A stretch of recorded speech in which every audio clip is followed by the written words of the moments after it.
gravando todas as apresentações, né? Era pra gravar? Já. Não, sabe por quê? É brincadeira, meu amor. Carol, por favor, 2 números de 1 a 4, amores. 1 e 4. 1 e 4, só para vocês verem se organizando com a divisão dos conteúdos. 1 e 4 é a Caroline da Silva e a Larissa Garcia. Depois eu quero um CDzinho. Sim? Ou então vocês podem mandar um link, lembra que vocês A gente vai pôr no YouTube. Vai ficar de recordação. Suzy. Quer lembrar da gente, Pro?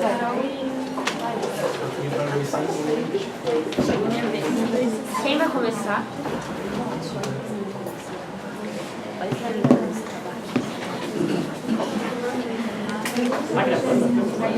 Quer vir pra gravando? Pelo amor de Deus. Qualquer coisa, cumprimenta.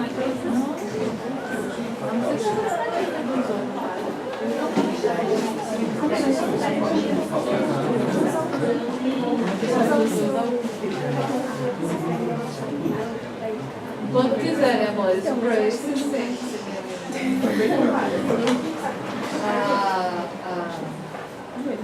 Bom dia. Caroline e a Larissa. Bom dia. Hoje o nosso grupo vai falar sobre o quarto caso clínico. Bom, o nome do nosso paciente é o Sr. Alfredo. Ele é do sexo masculino, possui 75 anos, é branco, tipo sanguíneo O negativo e a ocupação é aposentado. Sabe-se que ele deu entrada no hospital dia 8/7/97 com fortes dores abdominais, náuseas e vômito. Assim, ele foi encaminhado para internação, entretanto houve piora do quadro clínico, sendo transferido para a UTI. Assim, houve depois uma melhora do quadro, tendo alta da UTI, entretanto foi transferido para um serviço de gastroenterologia, onde foi feito 2 intervenções cirúrgicas e infelizmente ele veio a óbito 1 mês e 2 dias após a sua entrada. Bom, o objetivo do nosso trabalho vai ser discutir os principais sinais e sintomas clínicos e correlacioná-los com exames laboratoriais, diagnóstico por imagem e também a farmacoterapia de escolha. Para isso, para a discussão, nós vamos utilizar, portanto, livros da nossa biblioteca, ainda artigos científicos de base de dados e o portal eletrônico Cielo. Bom, os sintomas apresentados por ele, então, ao início foi dor abdominal, náusea e vômito. A ultrassonografia abdominal evidenciou dilatação de vias biliares e litíase vesicular. E o histórico, ele negava o uso de álcool e também de outras doenças. Todo esse conjunto de informações deu como hipótese diagnóstica a pancreatite aguda. Assim, segundo o Poliolo, 80% dos casos de pancreatite podem ser causados por álcool ou litíase biliar, sendo essa segunda a principal causa no Brasil. E por ele negar, portanto, o uso de álcool, nós acreditamos que a pancreatite foi causada pela litíase vesicular, gerando a dilatação das vias biliares. Assim, a patogênese se dá basicamente pela presença de cálculos que podem obstruir a ampola hepatopancreática, promovendo, portanto, um refluxo intrapancreático, fazendo com que dentro do pâncreas as enzimas sejam ativadas, lesando as células acinares. E esse processo pode promover inflamação, proteólise, hemorragia e até mesmo a necrose gordurosa. Foram feitos alguns exames laboratoriais, onde nós vemos aumento de glicose, que pode estar relacionado ao processo inflamatório ou uma alteração endócrina. Também o cálcio sérico diminuído, que está relacionado ao processo de saponificação resultante da necrose gordurosa. Leucócitos e segmentados aumentados estão relacionados ao processo inflamatório intenso e a amilase sérica é um dos exames mais utilizados para a determinação de pancreatite aguda, entretanto não é específico. O AST e a ALT estão discretamente elevados, que correlacionam ao processo de dilatação da via biliar e não problema hepático. E nós indicamos a proteína reativa C porque ela mostraria para nós um prognóstico desse paciente, assim como a intensidade de inflamação. Indicamos também a lipase, que nós não temos, que é o exame mais específico e sensível para diagnóstico de pancreatite. Bom, foi feita uma antibiótico terapia, onde nós queremos citar que todos os medicamentos que vamos falar no nosso caso foi administrado por via intravenosa. A amicacina é um aminoglicosídeo utilizado para infecções graves de cepas sensíveis de bactérias gram-negativas. Ele se liga, portanto, à fração 30S do ribossomo e ele inibe a síntese proteica, mas tem baixa penetração pancreática. Então, será que realmente era indicado? E o metronidazol, que é o nitroimidazólico, medicamento de amplo espectro, e ele é utilizado para micro-organismos anaeróbios, porque ele produz compostos tóxicos que podem se ligar ao DNA da bactéria. E a associação é utilizada para infecções necroseiras. Antibiótico terapia profilática é um pouco controversa. Por quê? Alguns artigos dizem que aumenta infecções por gram-positivos e fungos, e outros artigos dizem que diminui infecção e mortalidade. Por isso sugerimos a troca de amicacina por ciprofloxacino, que é uma fluoroquinolona, é um agente antibacteriano de amplo espectro e ela é indicada para infecções da cavidade abdominal e sepse. A atividade dela é inibir a atividade da DNA-topoisomerase, em associação com metronidazol, é utilizado para colicistite aguda e colangite. Bom, sugerimos também para diminuir a dor desse paciente o tramadol. O tramadol é um agonista parcial opioide de receptores MI e possui uma ação central importante. Sabe que a indicação terapêutica é para analgesia de dores moderadas a graves. E a farmacocinética se dá por ligar 20% a proteínas plasmáticas. O metabolismo é metabolizado no fígado em reações de fase 1 pelas enzimas citocromo P450 e reações de fase 2 pela conjugação com ácido glicurônico. Sabe-se que produz um metabólito ativo chamado de O-desmetil, também M1, que tem uma afinidade 200 vezes maior que o próprio tramadol. E a excreção é basicamente renal. Na farmacodinâmica, sabe-se que tem uma ação importante em receptores MI, como em neurônios sensitivos primários da dor, observa-se que quando o tramadol se liga ao receptor MI, ele ativa a proteína GI, inibindo a adenilato ciclase e diminuindo a concentração de AMP cíclico.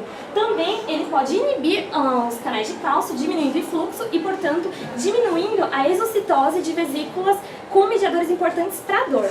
Já em neurônios sensitivos secundários da dor, a interação promove a ativação de GI e vai promover também a abertura dos canais de potássio, fazendo com que ocorra um processo de hiperpolarização e assim ocorre uma diminuição da neurotransmissão de impulsos nociceptivos.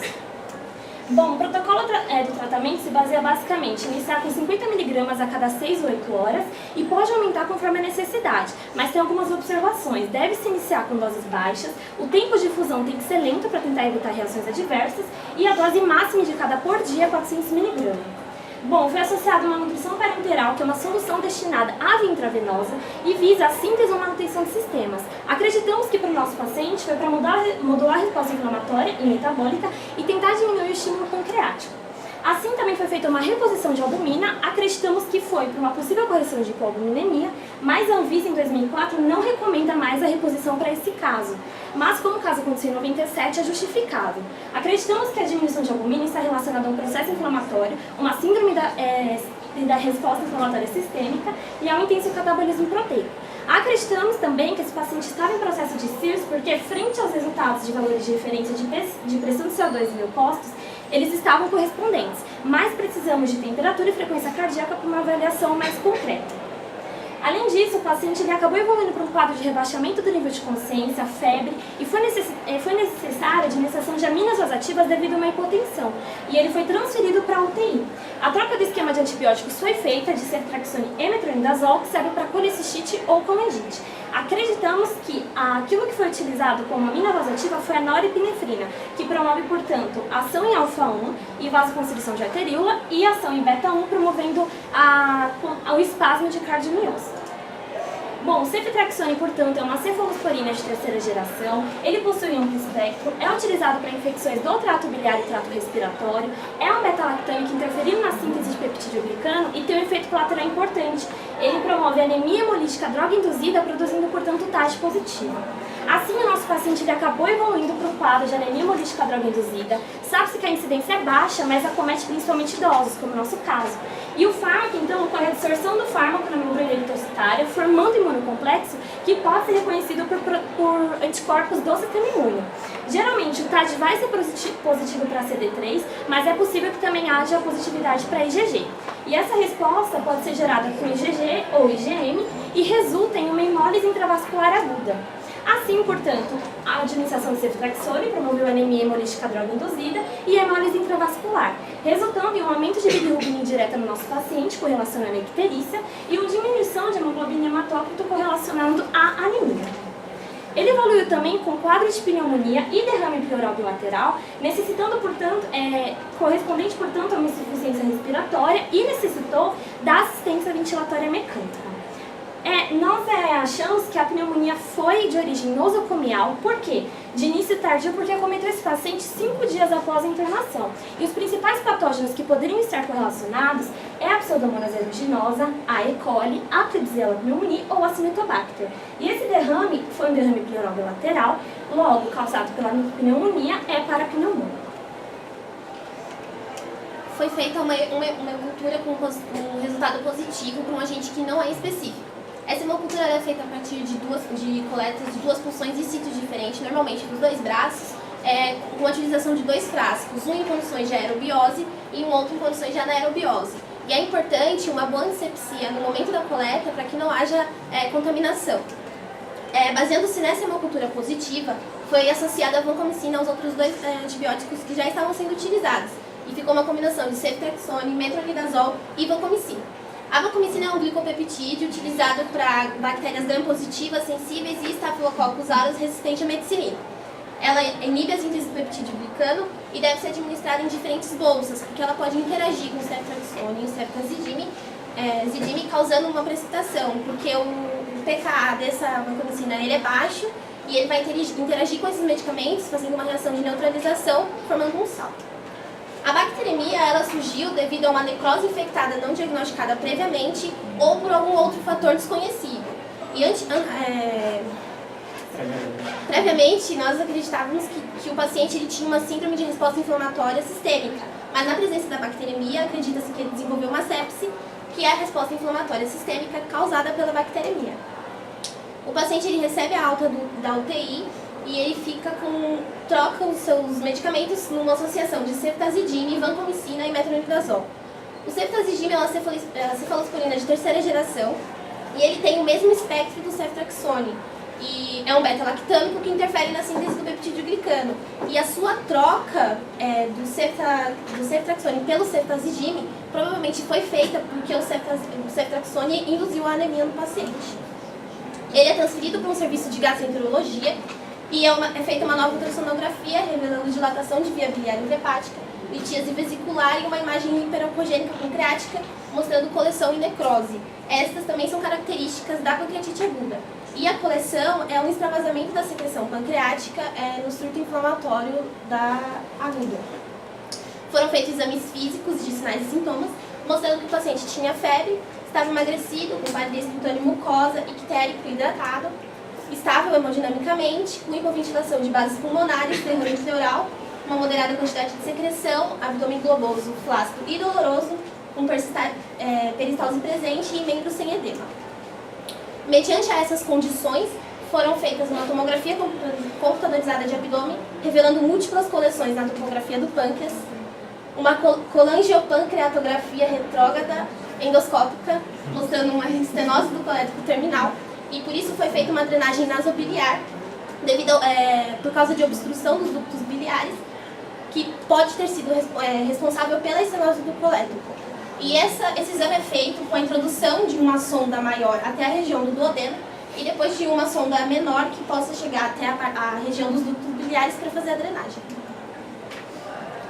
A toracocentese, ela também foi feita para avaliação do líquido pleural, onde, avaliando-se os valores de referência com os resultados do paciente, chegamos a um resultado de derrame pleural paraneuromônico não complicado, mas indicaríamos também a avaliação do pH, da glicose, do aspecto do líquido e LDH para um melhor diagnóstico. Foi feita uma nova hemocultura, revelando Staphylococcus aureus no paciente, e também foi feita uma cultura de ponta de catéter, revelando Enterobacter. Na literatura diz que se o resultado e as bactérias forem iguais, tem uma relação de infecção. Porém, se as bactérias são diferentes, provavelmente existe uma contaminação. O método utilizado para a cultura de ponta de catéter é o método de Mack. Ele é semi-quantitativo porque ele avalia apenas a parte externa do catéter. E consiste no rolamento do catéter numa placa de agar-sangue com a ajuda de uma pinça. Essa placa ela é incubada no crescimento microbiano e depois avaliada.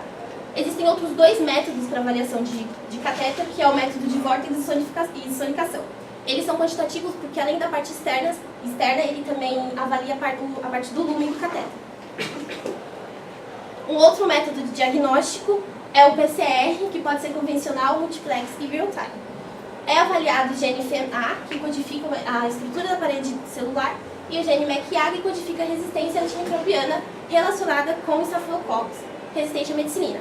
Aqui a gente tem uma tabela mostrando os primers utilizados para a identificação desses genes.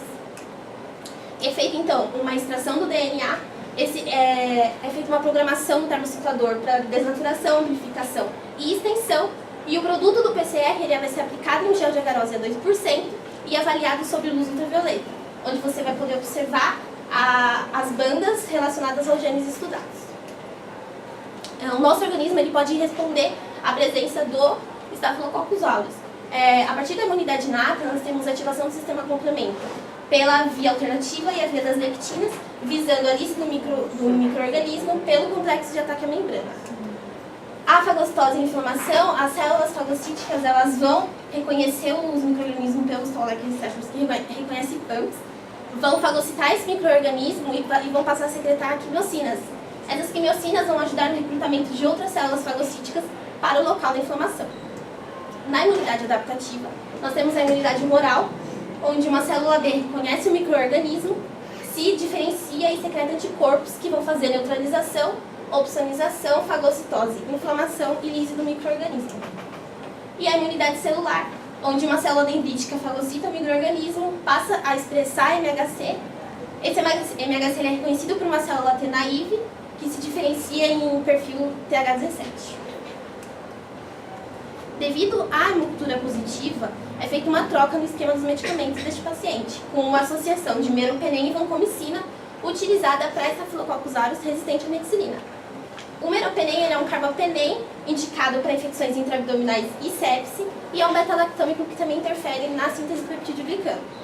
O paciente ele evolui estável por 5 dias e volta a piorar com febre. Apesar do seu diagnóstico laboratorial não ter um gatilho para disparo da transfusional, nós avaliamos, o grupo avaliou o estado clínico do paciente, que ele é idoso, anêmico, possui sepse e ele está prestes a passar por um processo cirúrgico. Então indicaríamos uma transfusão de concentrado de hemácias leucorreduzido, porque o paciente já possui um processo inflamatório instalado, com uma bolsa do tipo O RHD negativo, compatível com antígeno C, T e QEL, porque é um paciente já imunizado. Ele passa por uma primeira intervenção cirúrgica, numa laparotomia exploratória, com necrosectomia para retirada de tecido necrótico e uma drenagem da cavidade abdominal. E aqui nós indicaríamos uma unidade de bolsas para, se necessário, que elevaria 3% do hematócrito e 1 grama por decilitro de hemoglobina. Uma semana depois, o paciente ele precisa ser reoperado e provavelmente para retirada de mais tecido necrótico. Entretanto, o seu quadro volta a se agravar e ele passa a ter febre alta, 39,5, e uma instabilidade hemodinâmica refratária, tanto na reposição volêmica quanto nas aminas vasoativas, progredindo para um choque séptico e, infelizmente, devido a uma disfunção orgânica múltipla, o paciente vem a óbito 1 mês e 2 dias depois da sua entrada no hospital. Nós concluímos, então, que a pancreatite, como a principal causa de doença do nosso paciente, ela contribuiu com a infecção, necrose e bacteremia, que desenvolveu para uma sepse, para que ocorresse a falência orgânica. E junto com outras comorbidades, como a pneumonia nosocomial, que originou o derrame pleural, e o ceftriaxone, que originou a anemia hemolítica, também foram fatores que contribuíram para que ocorresse a falência orgânica do paciente e ele viesse a óbito. E essas são as nossas referências.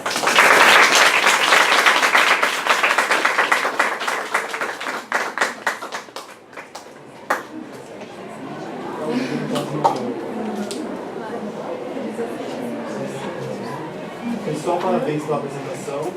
Gostei também. As apresentações hoje estão muito boas, aliás. Acompanhando os ideias ao longo dos anos, estou gostando bastante. Vocês falaram da participação do sistema complemento, né?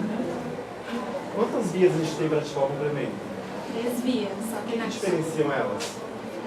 A forma com que elas são ativadas. A via das lectinas é através do reconhecimento da manose.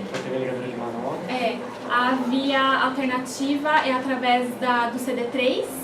E a via das lectinas é através... Não, a lectina já foi. A alternativa, a clássica é através dos linfócitos? Dos anticorpos. Dos anticorpos. Quais são os anticorpos que desencadeiam essa via? São todos, qualquer um? Principalmente IgG. GGI, tem mais um. IgM também pode? GG e GM. E tanto que a proteína sensitiva é o... Além da IgG e da IgM, que são anticorpos imunoglobulinos que desencadeiam a via clássica, existe algum outro fator para desencadear a via clássica? A proteína C reativa, que ela é um pentâmero, ela é semelhante à imunoglobulina M, então ela pode desencadear essa via também. Na verdade, além da proteína C reativa, são chamadas de pentraxinas, né? São